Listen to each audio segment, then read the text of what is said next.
The desert highway stretched endlessly before Marcus Kane's truck, stars painting the Arizona night with unusual brilliance.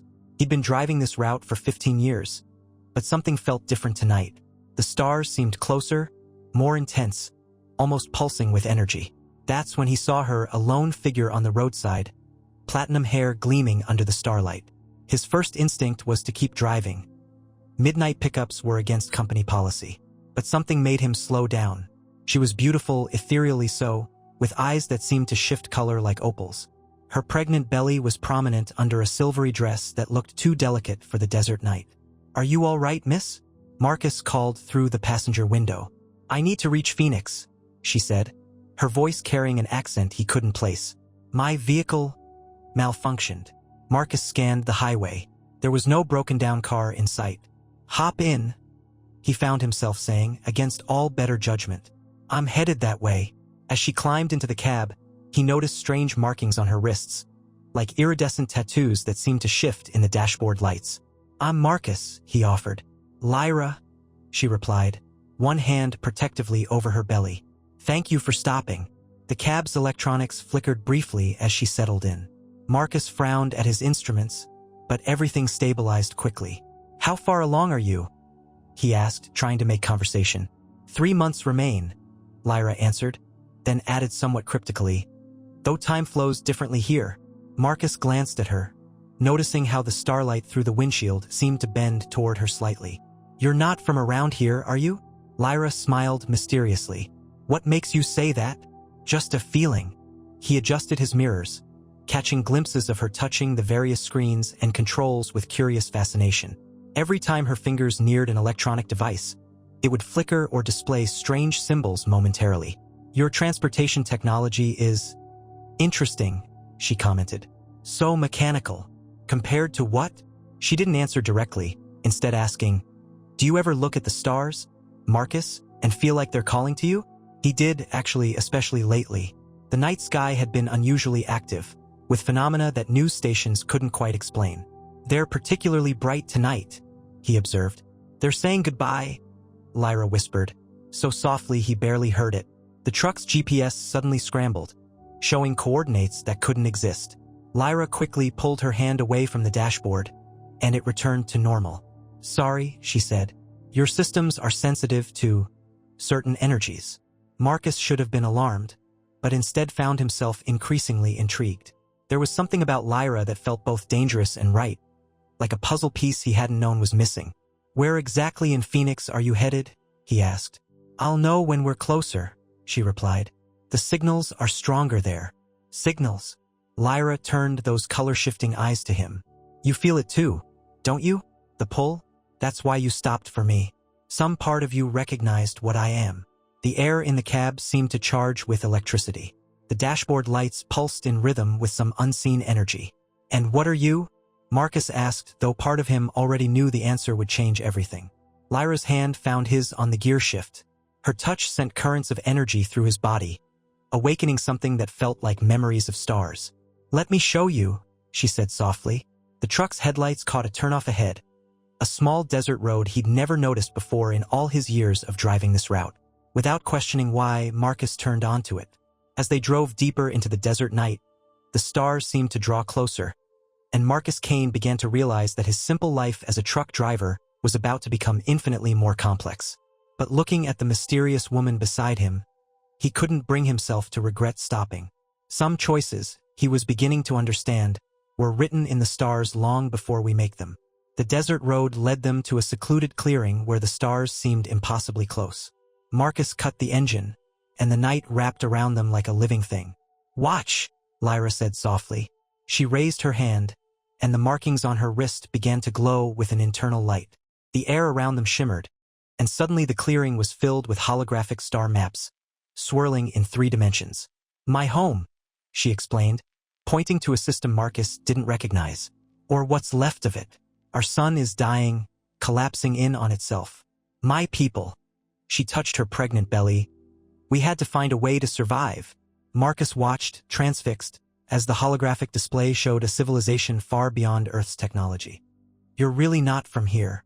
"No," Lyra confirmed. "Our scientists discovered Earth decades ago. a compatible planet with humans who share enough of our genetic structure to allow integration. We've been sending observers, preparing for this moment. The baby kicked, and the star maps rippled in response. Marcus realized the technology wasn't projected but was somehow emanating from Lyra herself. "The child," he said, understanding dawning. "It's important, isn't it? More than important. Essential." Lyra's eyes shifted colors rapidly. "Our genetics are failing due to the radiation from our dying sun. This child carries a modified sequence, a fusion of our strongest traits and human adaptability. It's our people's hope for survival." "And the father?" "A genetic donor carefully selected. He never knew my true nature."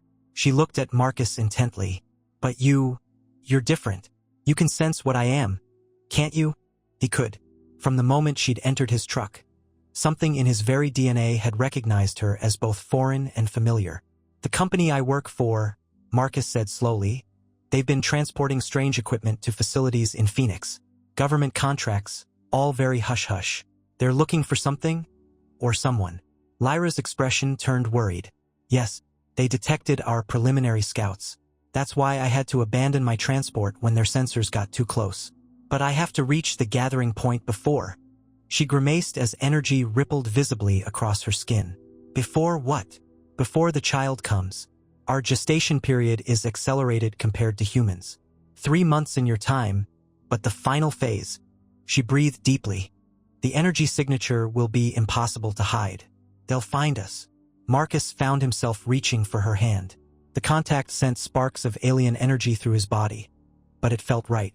"I'll help you. It's dangerous," she warned. "Once they realize you're helping me, you can never go back to your old life. Look around." Marcus gestured to the holographic star maps. "My old life feels like a dream already. Something brought us together on that highway tonight. I want to understand why." Lyra's free hand traced one of his facial features. "Your genetic structure. It's remarkable. The compatibility readings are off the charts." Almost as if a sudden burst of light from above interrupted her. A helicopter's searchlight swept the clearing, and radio chatter filled the air. "They're here," Lyra said urgently. "Marcus, if you want to walk away, now's the time." Instead of answering, he gunned the truck's engine. "Hold on." They burst out of the clearing just as more helicopters appeared. The truck's electronics went haywire as Lyra's energy signature spiked with stress. "There's a place," Marcus said, taking a sharp turn onto a hidden dirt road. "An old mining complex. We used to do deliveries there before it shut down. We can hide, figure out our next move." Lyra's hand found his again as they raced through the desert night. The touch steadied her energy, bringing the truck systems back under control. "Why are you helping me?" she asked softly. Marcus thought about his life before tonight, the endless highways, the empty apartment, the feeling that he was waiting for something he couldn't name. "Maybe I've been looking at the stars my whole life," he said, waiting for them to look back. The mining complex appeared ahead, dark and abandoned. As they drove into its shadows, Marcus knew he was driving away from everything familiar and towards something extraordinary. The woman beside him was carrying the future of another world, and somehow, impossibly, he was now part of that story. The night was far from over, and dawn, when it came, would illuminate a very different world than the one he'd known yesterday. The abandoned mining complex was a maze of empty buildings and rusted equipment. Marcus guided the truck into an old loading bay, hidden from aerial view. "You need to rest," he said, noticing how Lyra's skin had taken on an almost translucent quality, her internal energy visible beneath. "The child," she explained, letting him help her from the cab. "The final phase requires immense energy. It's beginning earlier than expected." Inside the facility's old office, Marcus created a makeshift bed from blankets kept in his emergency kit. As Lyra settled, the room's dead electronics suddenly hummed to life, responding to her presence. "Tell me about your world," he said, sitting beside her. Lyra's hands wove patterns in the air, and holographic images appeared. A planet of crystalline cities and advanced technology, its dying sun casting everything in a purple twilight. "We've lived for millennia in harmony with our technology," she explained. "It's not separate from us, but part of our evolutionary path. The markings you see on my skin are bioneural interfaces, allowing us to connect with our environment." As if demonstrating, she touched a wall, and the entire building's electrical system awakened, creating a protective field around them. "But our son's death is inevitable," she continued. "Our children are born weaker with each generation, our connection to our technology failing. We needed," she touched her belly, "an adaptation.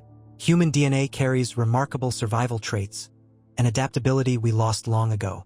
And the baby will have both? Yes, the perfect fusion of our technological evolution and human resilience." She looked at him intently. "But there's something else. Your genetic structure. It's not entirely typical for humans." Marcus remembered his mother's stories about his father, a mysterious government scientist who disappeared before he was born. "What do you mean?"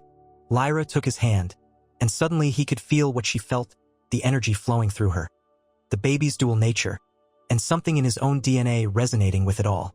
"The compatibility is extraordinary," she whispered, "almost as if you carry traces of our genetic markers." Before Marcus could process this revelation, Lyra gasped. Her skin began to glow from within, the markings spreading to cover more of her body. "The process is accelerating," she said through gritted teeth. "The child, it's stronger than we anticipated. The energy signature." Suddenly, the building's electronics surged. Outside, they heard helicopters approaching. "They can detect the power spike," Marcus realized. "We need to move." "No time." Lyra grabbed his hand. "I need your help, your compatibility. You can help stabilize the energy." She guided his hand to her belly, and Marcus felt an incredible surge of power flow through him. The baby's energy signature was indeed incredibly strong, but somehow his presence seemed to help contain it. "How is this possible?" he wondered aloud. "Your father," Lyra said, her eyes glowing. "He must have been one of our first observers. That's why you could sense me, why you're able to help now." The revelation hit Marcus like a thunderbolt. His mysterious father, the government's interest, his lifelong fascination with the stars. It all made sense. "I'm part alien? A very small percentage, but yes, enough to make you compatible. Enough to..." She paused, looking at him with new understanding. "Enough to make you perfect." The helicopters were getting closer, but inside their electrical sanctuary, time seemed to slow. Marcus felt the baby's energy pulse through their connected hands, felt his own partial alien heritage awakening in response. "They'll be here soon," he said. "Yes," Lyra agreed. "But first, there's something you need to know. Something about why we were really drawn together tonight. The child," Lyra explained, her skin glowing brighter, "needs more than just genetic compatibility. It needs a guardian. Someone who can help protect and guide it. Someone who understands both worlds." The implications dawned on Marcus. "You knew about me? About my heritage?" "Not specifically. Our scouts detected a compatible signature in this region, but finding you tonight, that was fate." Another energy surge made her gasp. Or perhaps something more deliberate. Through their connected hands, Marcus felt the baby's energy reaching out to him, recognizing the alien fragments in his DNA. The sensation was overwhelming but somehow right, like finding a missing piece of himself. "My father," he said. "Was he like you?" "An observer, yes, but he broke protocol by forming a relationship with a human. When our council discovered his transgression, they recalled him. He never knew he'd left behind a child of his own." The helicopters were circling closer now, and car engines could be heard approaching the complex. Their sanctuary wouldn't last much longer. "What happens when they find us?" Marcus asked. "They can't." Lyra's voice was firm. "This child isn't just hope for my people. It's a bridge between our worlds. In the wrong hands, its power could be weaponized." As if in response, the baby's energy surged again, stronger this time. The building's entire electrical system pulsed in sync, sending out electromagnetic waves that disrupted the helicopter's equipment. "Marcus," Lyra gripped his hand tighter. "There's a choice to make. I can see your father's gift in you, the ability to merge with our technology. If you accept it, fully embrace your heritage, you could help us. But you'd have to leave your world behind." Before he could respond, the doors burst open. Government agents in dark suits rushed in, weapons raised. But they froze at the sight before them, a Lyra glowing with alien energy. Marcus connected to her, both of them surrounded by a field of pure power. "Step away from the alien entity," one agent ordered. Instead, Marcus stood, placing himself between them and Lyra. As he did, he felt something awaken inside him, his father's legacy. The dormant alien DNA suddenly active and alive. The markings that had been on Lyra's skin began appearing on his own, bioneural interfaces emerging as his hybrid nature fully manifested. The agent's equipment began malfunctioning, disrupted by his newly awakened powers. "She's not going anywhere," he said, his voice carrying harmonic overtones he'd never heard before. "You don't understand what's at stake." Another agent stepped forward. "That child could change everything." "You're right," Lyra said, standing despite her condition.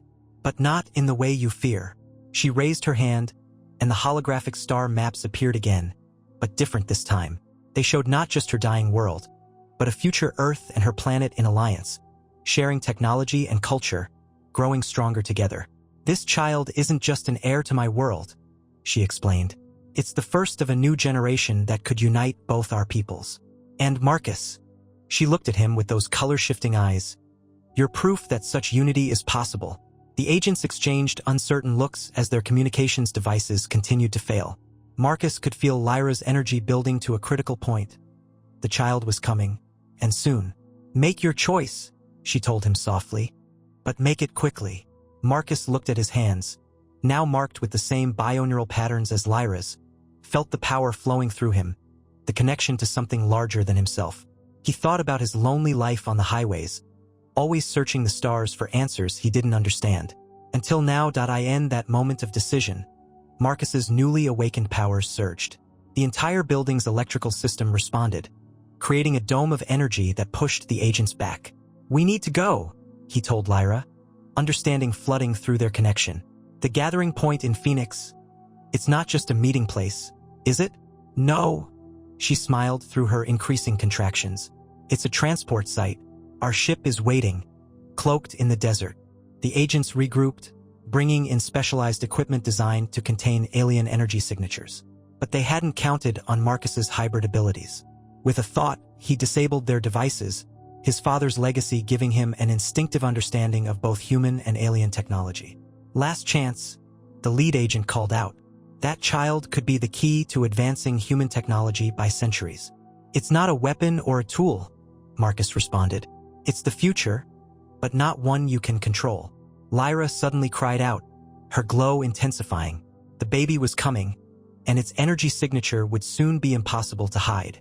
They had minutes at most. Marcus made his choice. Drawing on his new powers, he created a path through the agent's blockade. The truck's engine roared to life at his mental command, its systems now responding to his hybrid interface. They barely made it to the vehicle when Lyra's labor intensified. As they drove through the desert night, her energy signature pulsed with each contraction, creating auroras in the sky above them. "Head for Mount Rogers," she directed between breaths. "The ship, it's waiting." The helicopters pursued them, but Marcus's awakened abilities kept their electronics scrambled. Through his connection with Lyra, he could feel the baby's dual energy growing stronger, human determination combined with alien power. They reached the mountain just as dawn began breaking. A shimmer in the air revealed the cloaked ship, its design both beautiful and impossible. Other aliens emerged, their skin marked with the same bioneural patterns he now shared. "The air comes," they announced, helping Lyra from the truck, but she wouldn't let go of Marcus's hand. "He comes too," she insisted. "He's part of this now, part of us." The ship's interior was organic technology, responding to their presence. As Lyra's labor reached its peak, the entire vessel pulsed with energy. Marcus stayed connected to her, his hybrid nature helping to stabilize the incredible power being released. When the child finally arrived, its first cry sent a wave of energy through the ship that temporarily disrupted the cloaking field. For a moment, the vessel was visible to the pursuing forces, a magnificent crystalline structure that seemed made of light itself. The baby girl had Lyra's color-shifting eyes and the bioneural markings already visible on her tiny skin. But she also had unmistakably human features and, Marcus noted with wonder, his dark hair. "She's perfect," Lyra whispered. "The bridge between worlds." Through their connection, Marcus felt the truth of it. This child, born of the stars yet tied to Earth, represented hope for both civilizations. And he, with his hybrid heritage, was meant to help guide her. "They're coming," one of the aliens warned. Military vehicles were approaching the mountain. "Marcus," Lyra looked at him questioningly. Your world or ours? But it wasn't really a choice anymore. Looking at Lyra and their miraculous child, feeling the power of his awakened heritage, Marcus knew his path led to the stars. As the ship prepared for departure, he sent one last thought toward the approaching forces through his bioneural interface. We'll return when both worlds are ready. Watch the stars. Wait for us. The ship rose silently into the dawn sky, its cloaking field re-engaging. Inside, Marcus held his new family close, watching Earth diminish below them. His old life as a truck driver seemed like a distant dream now. What happens next? He asked. Lyra smiled, their baby glowing softly between them. We build a bridge between worlds. Together, as they accelerated toward her dying world, Marcus felt no regret. He had found his true purpose, his heritage, and his heart among the stars. And someday, when the time was right, they would return to Earth, not as observers or refugees, but as family, bringing the gift of unity between two civilizations. The desert highway where their story began disappeared beneath the clouds. But Marcus knew their greatest journey was just beginning.